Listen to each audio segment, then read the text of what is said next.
Well, right now I'm going to interview just briefly, and we're going to go over the rules and stuff, but I got Paul Jansen, a good friend of mine.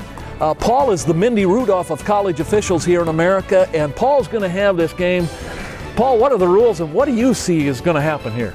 Well, it's a pretty simple game. We're going to play a half-court game, and the rules are anything outside the arc is 2 points, anything inside the arc is 1 point. Okay? But the game is to 21, and the first team, obviously, to 21. They have to win by 2 wins.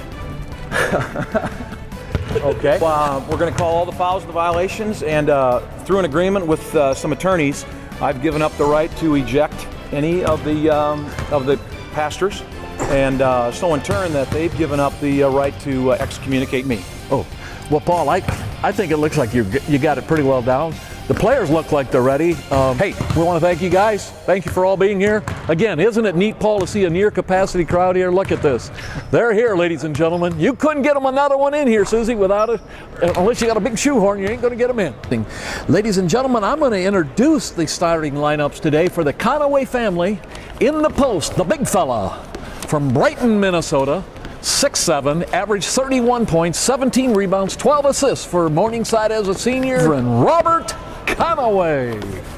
At a forward for the Conaway team, a 6'3", jumping jack out of MOCFV. Not only can he smile well, he can play the game. Jacob Conaway. And at a guard position, a 6-foot guard, the seniors, no, she's a sophomore sensation for the MOCFV Dutch.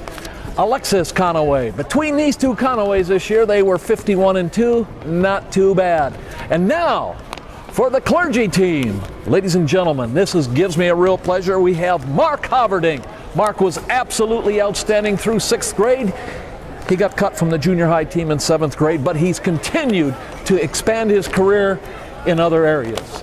At a guard position, a forward position out of Anoka, Minnesota, ladies and gentlemen, Ross Enger. He can dribble, he can shoot, he can do it all.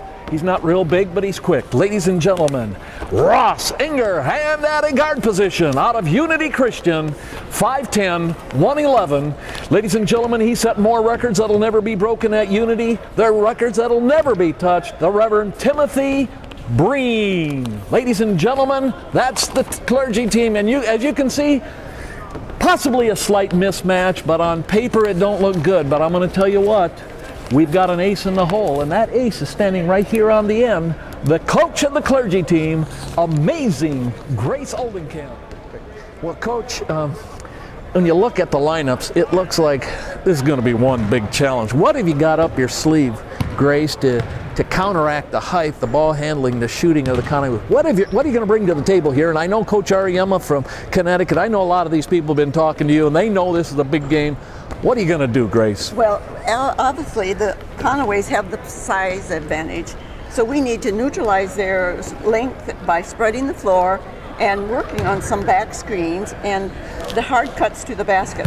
Defensively, we want to key on Lexi's perimeter abilities and then double down hard on anything in the paint. We can manage to keep our flex offense moving, and we can box out hard, and I think we've got a chance.